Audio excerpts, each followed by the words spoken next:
یا جبال الحرم،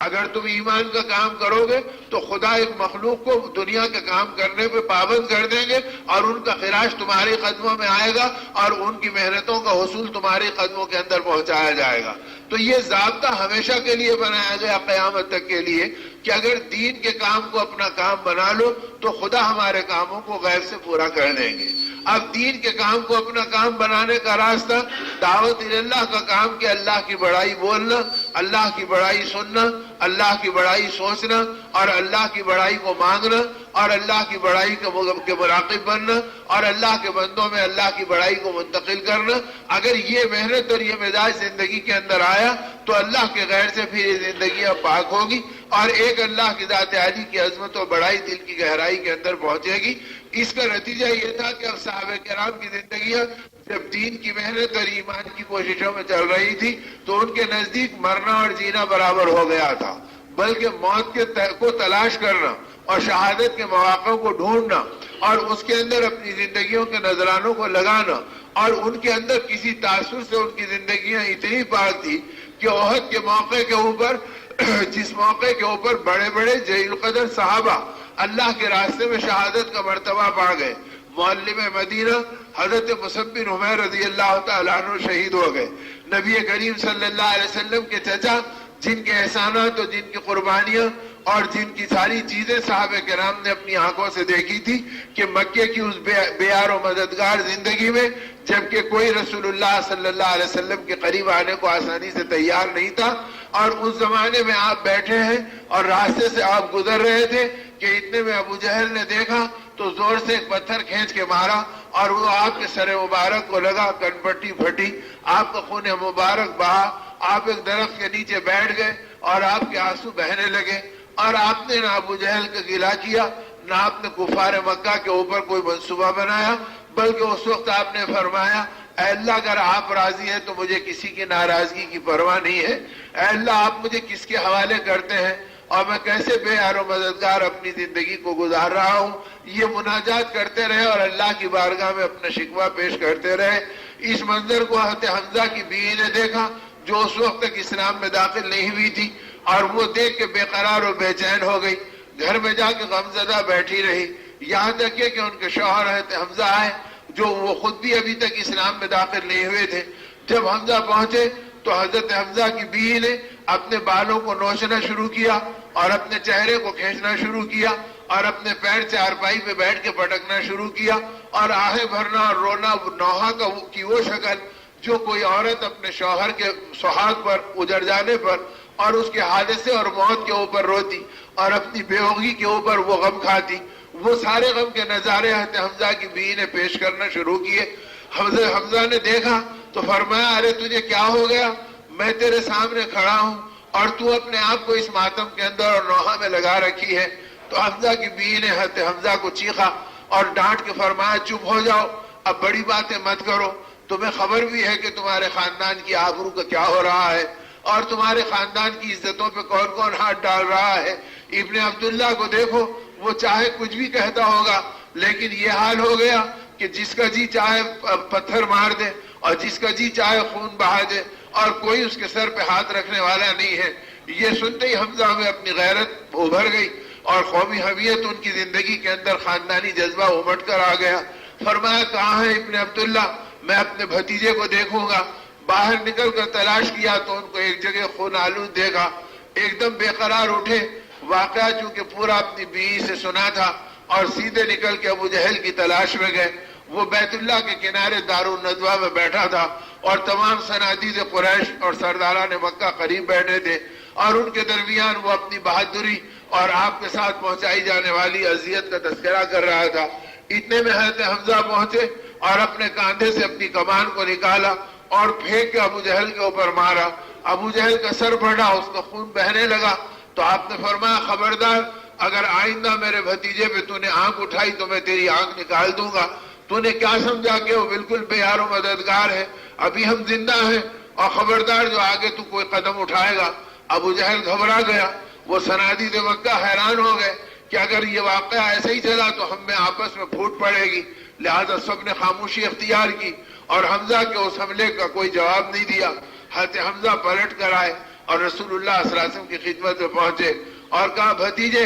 خوش ہو جا، میں نے تیرا بدلہ لے لیا اور ابو جہل کا سر پھٹا ہے، اور جی چاہتا ہے تو جا کے اپنی آنکھوں کو ٹھنڈا کر لے اور دیکھ لے کہ اس میں اس کا خون کیسے بہ رہا ہے۔ رسول اللہ صلی اللہ علیہ وسلم نے نگاہ اٹھائی، آپ کے آنسو ٹپک رہے تھے اور آپ نے اپنے چچا حضرت حمزہ کو دیکھا اور فرمایا کہ اے میرے چچا، میرا دل اس سے ٹھنڈا نہیں ہوتا کہ آپ بدلہ لے لیں۔ فرمایا بیٹا پھر تیرا دل ٹھنڈا کیسے ہوگا؟ فرمایا میرا دل تو اس وقت ٹھنڈا ہوگا جب آپ اللہ کی ذات کو تسلیم کر لیں اور مجھے ان کا رسول محمد الرسول اللہ مان لیں۔ تو اس قربانی نے ان کا دل پگھلایا تھا۔ فوراً ہاتھ بڑھا کے فرمایا میرے بھتیجے، اگر تیرا دل اس سے ٹھنڈا ہوتا ہے تو میرے ہاتھ کو اپنے ہاتھ میں لے لے اور مجھے وہ ایمان کا کلمہ پڑھا دے، میں بھی تیری غلامی اور تیری نبوت کو تسلیم کرنے پہ تیار ہوں۔ رسول اللہ صلی اللہ علیہ وسلم نے آپ کو کلمہ پڑھایا، نتیجے میں حضرت حمزہ کی بیوی اسلام میں داخل ہوئی، نتیجے کے اندر آپ کے پورے چاہنے والے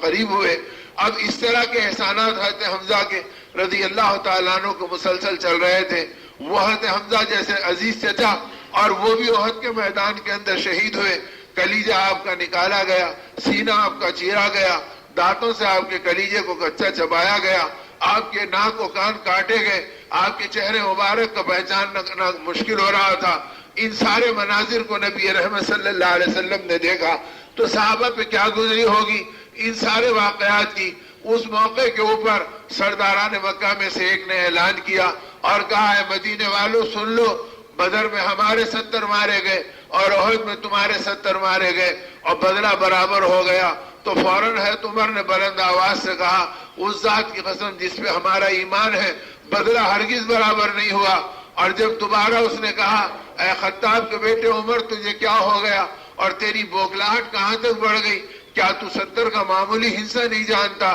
جسے عرب کا بچہ بچہ پہچانتا ہے؟ اور کہہ رہے کہ جو ہے بدلہ برابر نہیں ہوا۔ آپ نے پھر قسم کھا کے کہا کہ میں اعلان کرتا ہوں کہ بدلہ برابر نہیں ہوا۔ پھر فرمایا سن لو، جن کو ہم نے مارا وہ جہنم میں گئے اور جن کو تم نے مارا وہ جنت میں گئے، اور جنت میں جانے والے اور جہنم میں جانے والے برابر نہیں ہو سکتے۔ تو گویا جب داعی کی دعوت اور اس کا ایمان کا کمال اور صفات زندگی بنی تھی تو شہادت کے ایسے عظیم مناظر بھی ان کے قلوب کو متاثر کرنے والے نہیں تھے، بلکہ ان حالات کے اندر بھی وہ جنت کی لذتوں کو لیتے تھے، وہ شہادت کے مرتبے اور عزتوں پہ رش کرتے تھے اور ان کی جگہ اپنی جانوں کی قربانی کی تمنائیں رکھتے تھے۔ یہ اس وقت ہے جب کہ آدمی کی زندگی میں ایمان بنے اور یقین پختہ ہو اور اللہ کے ساتھ آدمی کا تعلق صحیح ہو۔ اور اگر یہ والی چیز زندگی کے اندر نہیں آتی اور دعوت آدمی کی کمزور پڑ جاتی اور رسم زندگی کے اندر رہتی تو ایک کھوٹ تو یہ ہوتا ہے کہ اس کے ایمان کے ساتھ گناہ ملتے ہیں،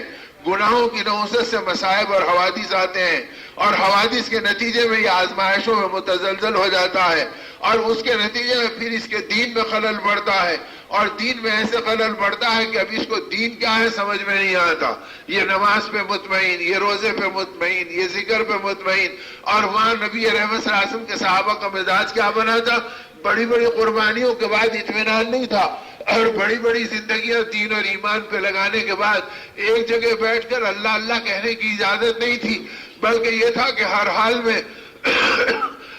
میں اللہ کے دین کا کام کرو اور ایمان کی محنتوں میں اپنی جان چھڑکو اور آخرت والی فکروں میں اپنی زندگیوں کو چلاؤ۔ انہی محنتوں کو عنوان بنا کر پھر یہ اپنے آپ کو چلاتے رہے اور انہی فکروں کے اوپر وہ اپنی زندگیوں کو اٹھاتے رہے اور اس پر اللہ پاک کی پھر غیبی مددیں ان کے ساتھ آتی رہی۔ پھر حالات عالم پلٹے اور آگ کے فرشوں پہ لیٹنے والوں کی زندگیوں کا حال یہ بنا کہ پھر زمانے کی شہزادیاں ان کی باندیاں بنائی گئی اور ان کی خدمت اور بستروں کے بچھانے کے لیے معمور کی گئی۔ یہ ساری چیزوں کو پلٹاوا اس وقت ہے جبکہ اللہ کی مددوں کو لینے کے لیے امت کا ایک طبقہ دعوت کو اپنا کام بنا لے اور دین کی ان محنتوں پر اپنی جان و مال کے چھڑکنے کے راستے پر اپنے آپ کو چلا دے اور یہ طے کر لے کہ وہ دعوت کا ایک کام ہے کہ جس کے نتیجے کے اندر دین کے ہر شعبے کو پانی ملے گا اور ہر راستے کے اندر اللہ دین کی حفاظت کے اسباب بنائیں گے، اور دعوت ٹوٹتی تو پھر ایمان پہ زد آتی، ایمان پہ زد آتی تو پھر اعمال میں شک پیدا ہوتا،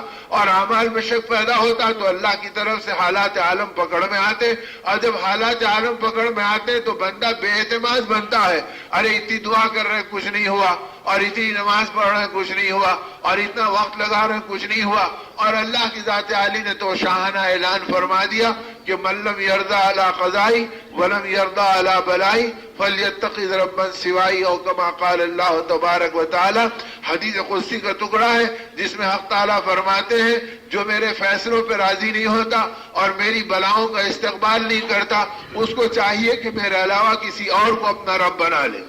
اگر میں اس کا رب ہوں تو پھر میرے راستے پر چلے، میں حاکم ہوں تو میرا ہر حکم خیر ہے، اور میں حکیم ہوں تو میں اپنے حکم میں اپنی حکمت اور مشیت رکھتا ہوں تاکہ میرے بندے میری مددوں کو مستحق بنے اور میرے راستے پہ چل کر میری غیبی تائیدوں کو حاصل کرنے والے بنے۔ تو اسی لیے میرے دوستوں اور میرے بزرگوں، حالات امت میں مختلف زمانوں میں آئے، اور جب بھی آئے یہ حالات آدمی کو اعمال کی طرف متوجہ کرنے کا سبب بنے، اور جب بھی امت اعمال کی طرف متوجہ ہوئی اور ایمان کی محنتوں کو اپنا کام بنا کر چلنے لگی تو نتیجے کے اندر اللہ کی غیبی مددیں آنے لگی، اور جب بھی غیبی مددیں آئیں تو دیکھتے دیکھتے اس امت کے حالات بدل گئے۔ بقول حضرت مولانا عمران خان صاحب رحمۃ اللہ علیہ کے کہ نہ کبھی تم اکثریت میں تھے، نہ کبھی تم اکثریت میں ہیں، نہ کبھی تم اکثریت میں ہوں گے، ہمیشہ اللہ پاک تمہیں اقلیت میں غالب کیا، اور تھوڑے رہنے پر ہی اللہ رب العزت نے تم کو غالب بنایا، بشرطے کہ تمہاری زندگی میں ایمان و اعمال کی محنتیں ہو۔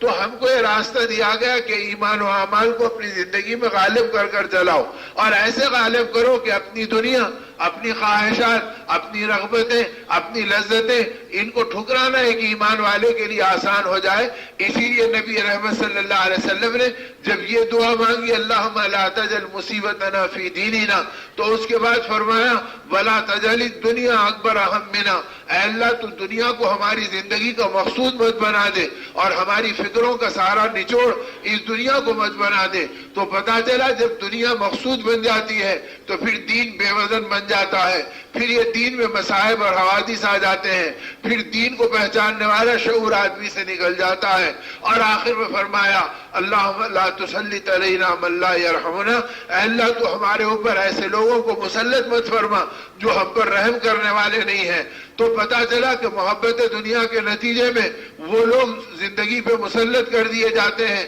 جن کے سینوں سے رحم کھینچ لیا جاتا ہے، اور ان کی زندگی ہمارے ایمان کے لیے آزمائش بن جاتی ہے۔ اس لیے صحابہ کرام رضوان اللہ علیہ اجمعین کا مبارک طبقہ ہمیشہ اپنے اعمال کو ٹٹولتا رہا، اور نبی رحمت صلی اللہ علیہ وسلم امت کو اعمال کے اوپر لگاتے رہے اور دعوت والی فکروں پر اس امت کو کھڑا کرتے رہے کہ یہ امت دعوت کے کام کو اپنا کام بنا کر کرتی رہے اور دعوت کی محنت میں اپنی حفاظت سمجھتی رہے۔ اب اس سے بڑھ کر نازک موقع امت پر کبھی آیا نہ قیامت تک کبھی آئے گا کہ اللہ کے نبی، دو جہاں کے سردار، رحمت عالم صلی اللہ علیہ وسلم دنیا سے پردہ فرمائے ہیں۔ امت پہ کیا غم ہوگا کہ جس امت کا حال یہ تھا وہ اپنی اولاد کو، اپنی جان کو، اپنی تمام تمناؤں کو آپ پہ نثار کرنے کے لیے گویا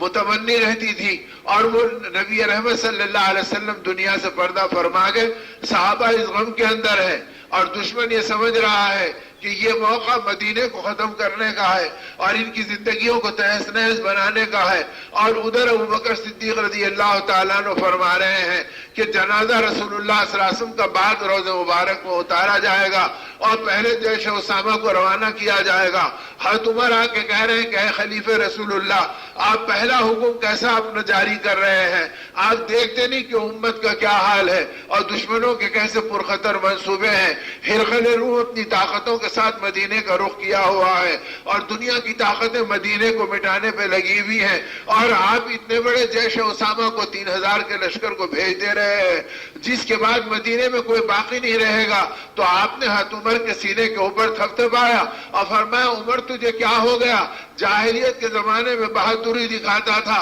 اور ایمان کے زمانے میں بزدلی بتلا رہا ہے، خبردار اپنی زبان کو بند کر لے۔ نبی کا فیصلہ فیصلہ ہے، اس کے اندر تبدیلی کر دینا ابو بکر کی بات نہیں ہے، یہ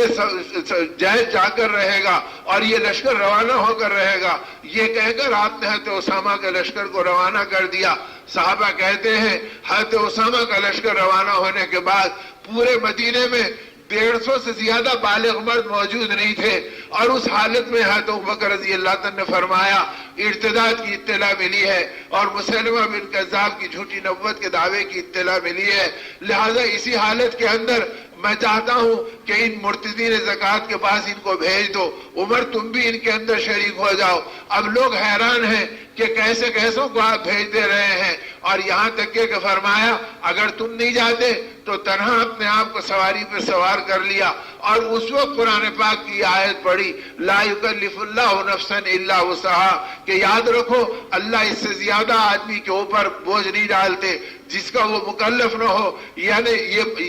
بقول حضرت مولانا صاحب رحمۃ اللہ علیہ کے ابو بکر نے تو اس آیت کو وہاں پہ پڑھا ہے، اور تم اس آیت کو اپنی دھوپ میں پڑھتے ہو، اپنی بھوک میں پڑھتے ہو، اپنی بچوں کی راحتوں کو پورا کرنے کو رکاوٹ سمجھ کے پڑھتے ہو، اور سمجھتے ہو کہ بھائی دین کے کام کی ہمارے اوپر کیا ذمہ داری ہے۔ اور حضرت ابوبکر رضی اللہ عنہ خلیفہ رسول اللہ نے اس نازک موقع پر اس آیت کو پڑھا اور سواری پہ بیٹھ گئے۔ آپ کو بیٹھتا ہوا دیکھ کر تمام صحابہ تیار ہو گئے، تو آپ نے 150 صحابہ کی پوری جماعت نکال دی۔ علماء لکھتے ہیں اور سیرت نگاروں نے ان باتوں کو محفوظ کیا کہ 3 دن اور 3 رات مدینے پہ ایسے گزرے کہ پورے مدینے کے اندر ایک بالغ مرد مدینے کی حفاظت کے لیے باقی نہیں رہا،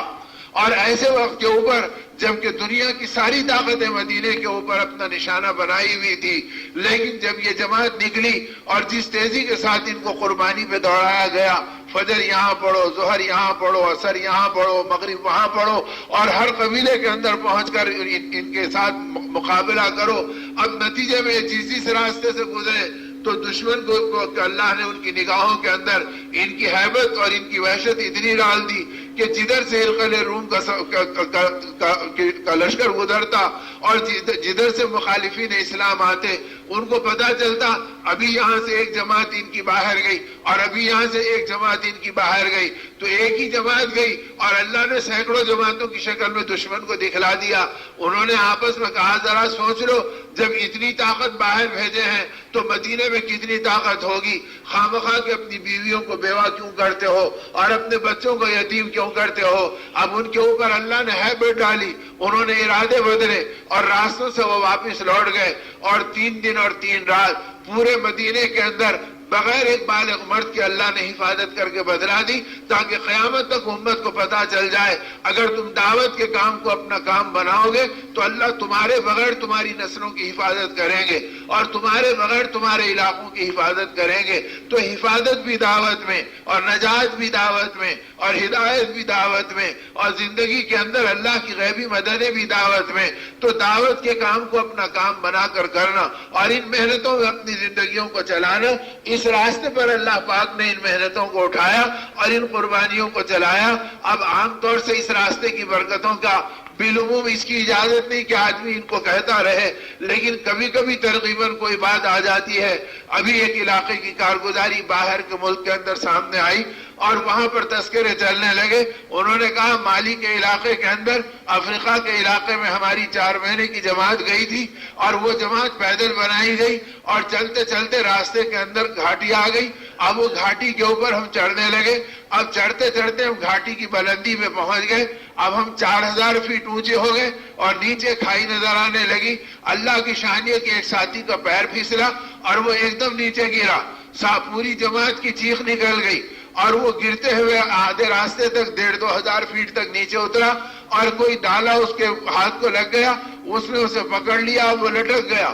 اب ساتھی اوپر سے دیکھ کر بے قرار رو رہے ہیں اور تڑپ رہے ہیں، اے اللہ ہمارا ساتھی موت و زیست کی کشمکش میں ہے، ہم نکال بھی نہیں سکتے، جنگل و بیابان کی جگہ ہے، اس تک آواز پہنچانا ہی بڑی مشکل کی چیز ہے، نیچے کھائی نظر آ رہی ہے، اب آگے اس کا کیا بنے گا؟ اسی تڑپنے اور بے چینی کی حالت میں تھے، یہاں تک کہ ساتھیوں کی ہچکیاں لگ گئی۔ امیر نے اس کو دیکھا، ساتھیوں پہ نظر ڈالی، پوچھا بتاؤ تمہارا مشورہ کیا ہے؟ پھر اس کارگزاری میں انہوں نے کہا کہ امیر نے طے کر لیا اور یہ کہا کہ بس اب ہمارا حکم ہے تم ہاتھوں کو چھوڑ دو، شہادت کی نیت کر لو اور رسول اللہ صلی اللہ علیہ وسلم کو ہمارا سلام پہنچا دینا اور بتلا دینا کہ دین کی ان محنتوں میں امت کا کیا حال ہے۔ اب ساتھیوں کی چیخیں نکل گئی، اس نے بھی اپنی آنکھوں کو بند کیا، کلمہ بلند آواز سے پڑھا اور ایک دم اس نے اپنے ہاتھ چھوڑ دیے۔ ساتھی ایک دم چیخ پڑے، یا اللہ ہمارا ساتھی تو شہادت کے مرتبے میں پہنچ گیا۔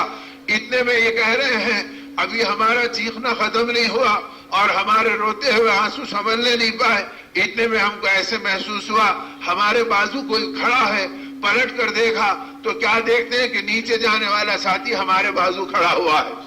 ہم اسے دیکھ کے لپٹ گئے اور ہم نے روتے ہوئے ہماری چیخیں نکل گئی اور ہم نے کہا کہ اللہ نے تمہیں یہاں پہنچا دیا۔ کہا مجھے کچھ پتا نہیں، میں نے امیر کی اطاعت میں شہادت کی نیت سے ہاتھ چھوڑے، پہلے نیچے جاتے ہوئے محسوس ہوا، ایک دم ایسے معلوم ہوا کہ کوئی طاقت مجھے اوپر اٹھا رہی ہے، آنکھ کھلی تو میں تمہارے بازو اپنے آپ کو پا رہا ہوں۔ تو میرے دوستوں اور میرے بزرگوں، یہ اللہ کی وہ غیبی مددیں ہیں جو اللہ آج بھی اپنی قدرت سے دکھا رہے ہیں، اور بقول حضرت مولانا صاحب رحمۃ اللہ علیہ کے اللہ قیامت تک اپنی قدرت کو دکھائیں گے اور اپنی نصرت کو بدلائیں گے۔ اللہ بدلے نہیں، ان کی قدرت میں کمی آئی نہیں۔ ضرورت اس کی ہے کہ دعوت کو اپنا کام بنایا جائے اور ایمان کی محنتوں میں اپنی زندگیوں کو جھونکا جائے اور یہ طے کیا جائے کہ اللہ کے دین کا کام ہمارا کام بنے اور ایمان کی محنتوں میں ہماری جان لگے، اور انہی فکروں کو ہم صبح اور شام اپنی زندگی کا ذوق بنائیں اور اسی کے اندر ہم اپنے آپ کو چلانے والے بنے۔ اس لیے کہ اس سے محبوب ترین کوئی اور عمل نہیں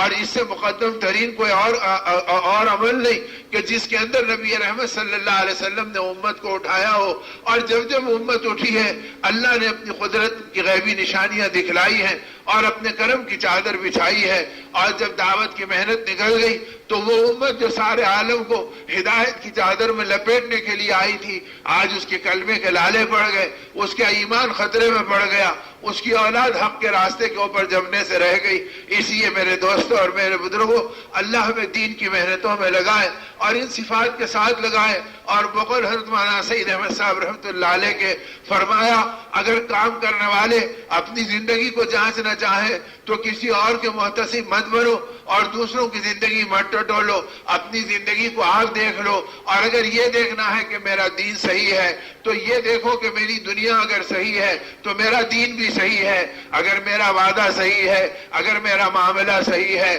اگر میری نگاہ صحیح ہے، اگر میرے خیالات رال نہیں ٹپکاتے، میرے جذبات دنیا کے اوپر نہیں اتراتے، تو اس کا مطلب یہ کہ اگر میری دنیا صحیح ہے تو میرا دین بھی صحیح ہے، میری اولاد بھی صحیح ہے، میرے گھرانے بھی صحیح راستے پہ چلیں گے۔ اور اگر ہماری اپنی زندگی میں دین کھوکھلا ہوگا تو ہمارے گھرانوں میں نفاق پلے گا، ہماری اولاد دین کی باغی بنے گی، ہماری عورتیں ایمان کا مذاق اڑائیں گی اور ہماری زندگی بے وزن بن جائے گی اور ہماری دعائیں بے جان بن جائے گی۔ اس لیے اگر اپنی زندگیوں کو بنانا ہے اور اپنی زندگیوں کو سنوارنا ہے تو اس کا راستہ صرف اور صرف دعوت اللہ کی محنتیں ہیں اور ایمان کی اس پکار پر لبیک کہنا ہے اور اللہ کے راستے کی اس نقل و حرکت کو اپنانا ہے۔ اب تو اللہ پاک نے ان کاموں کی حقانیت کو اتنا بڑھا دیا اور اتنا پھیلا دیا کہ وہ ائمہ حرم جو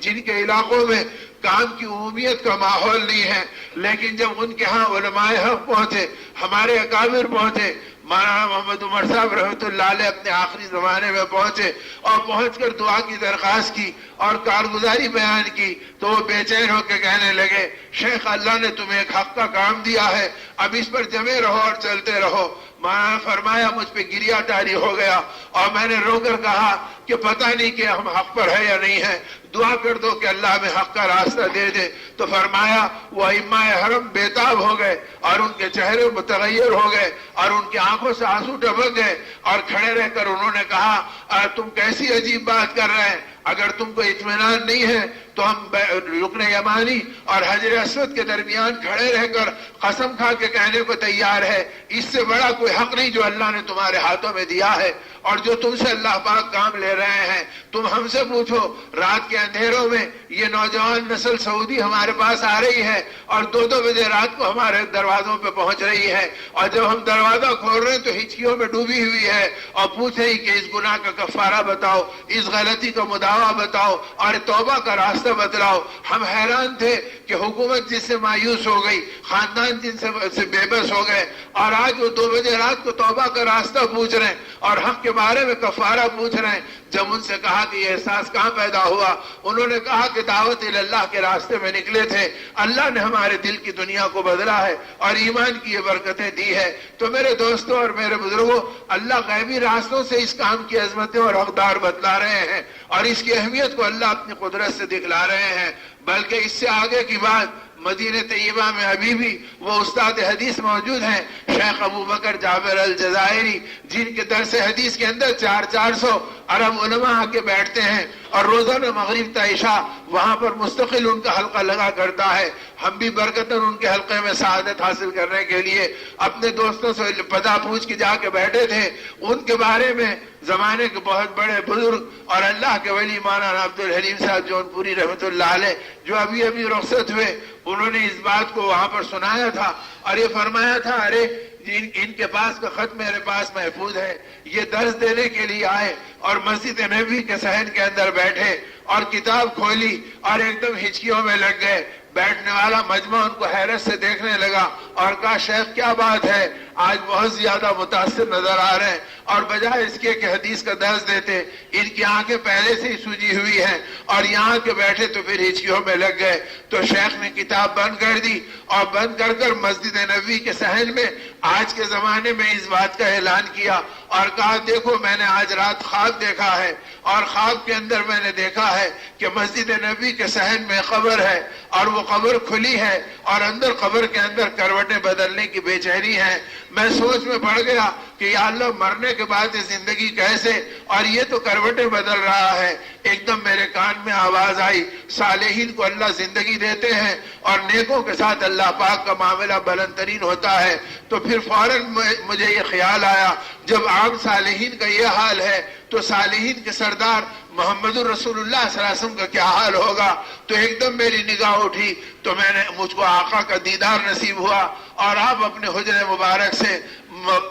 باب السلام کے دروازے کی طرف چہل قدمی فرما رہے تھے. میں نے سوچا چلو آقا کی خدمت میں سلام عرض کروں گا. دبے پیر میں پیچھے چلا گیا. اب وہ سارا مجمع مسجد نبی میں سن رہا ہے اور وقت کا استاد حدیث ان کو اپنا یہ خواب سنا رہا ہے اور کہنے لگے کہ جب میں قریب پہنچا تو آپ ایک پتھر کی کرسی پہ بیٹھ گئے تھے جو باب السلام کے دروازے کے قریب مجھ کو نظر آئی. میں نے ادب سے سلام کیا, رسول اللہ صلی اللہ علیہ وسلم نے میرے سلام کا جواب دیا. میں نے کہا, اللہ کے رسول امت کے لیے دعا فرما دیجئے. جب یہ کہا تو آقا کے چہرے کا رنگ بدل گیا اور اپنی پیشانی کو ہاتھ لگا کے بیٹھ گئے. تھوڑی دیر میں سر مبارک کو اٹھایا تو سامنے سے ایک مصری نوجوان, یہ یورپی تہذیب کے اندر ڈوبا ہوا, سامنے سے گزر رہا تھا. آپ نے اس کی طرف بیزارگی کی آنکھوں سے دیکھا اور بے قرار ہو کے فرمایا, کیا ایسی امت کے لیے میں دعا کروں؟ پھر فرمایا, تم لوگوں نے میرا دل بہت دکھا رکھا ہے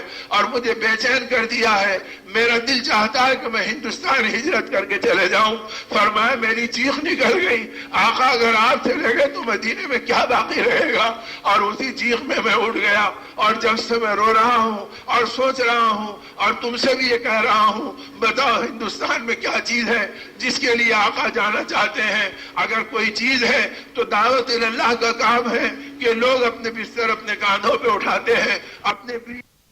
امریکہ کے سفر کیے, تم نے تفریحوں کے لیے پیرس کے سفر کیے, لیکن تم نے محمد رسول اللہ صلی اللہ علیہ وسلم کے غم کو اپنا غم نہیں بنایا. اب اس کے بعد کیا کرنا چاہتے ہو؟ تو کہا کہ شیخ نے خود بھی رویا اور پوری مجلس کو ہچکیوں سسکیوں پہ ڈالا اور فرمایا, آج عہد کرو کہ ہم دعوت کے کام کو اپنا کام بنائیں گے اور ان محنتوں میں چلیں گے. میرے دوستو, خدا غیبی راستوں سے اس کام کا تعارف کرا رہے ہیں اور خدا اپنے بندوں کو اس کے اوپر کھڑا کر رہے ہیں. ضرورت اس کی ہے کہ جن کو خدا نے قبول کیا اور ہم جیسے نکموں کو اور دنیا کی محبت میں ڈوبے ہوئے انسانوں کو اللہ نے کرم فرمایا، اور پتہ نہیں کس کی آہوں پر خدا نے ہم کو قبول کیا اور کن کی تڑپنے پہ خدا نے ہم کو ان کے حساب میں ہم کو ہمارے دلوں کو پلٹا اور کام کی طرف مائل کیا۔ اللہ کام کی قدردانی کی توفیق دے، اپنے اعمال کو بنانے کی سعادت دے، اپنے معاملات و معاشرت پر نگاہ رکھنے کی توفیق دے، اپنے آپ کو دنیا کی اس حقیر محبتوں سے اور ردی سامانوں کو مقصود بنانے کے دھوکے سے نکال دے،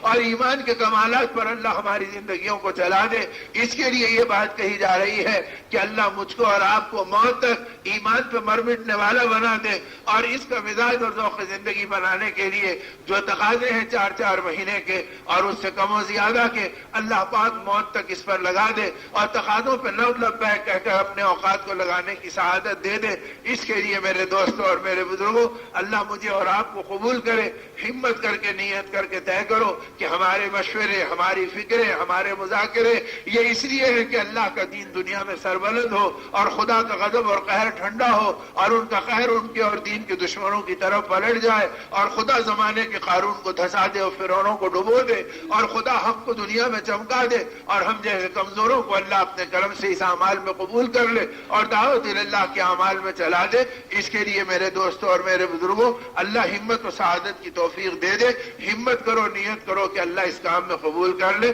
اور اللہ موت تک ہم سب کو چلا دے۔ بس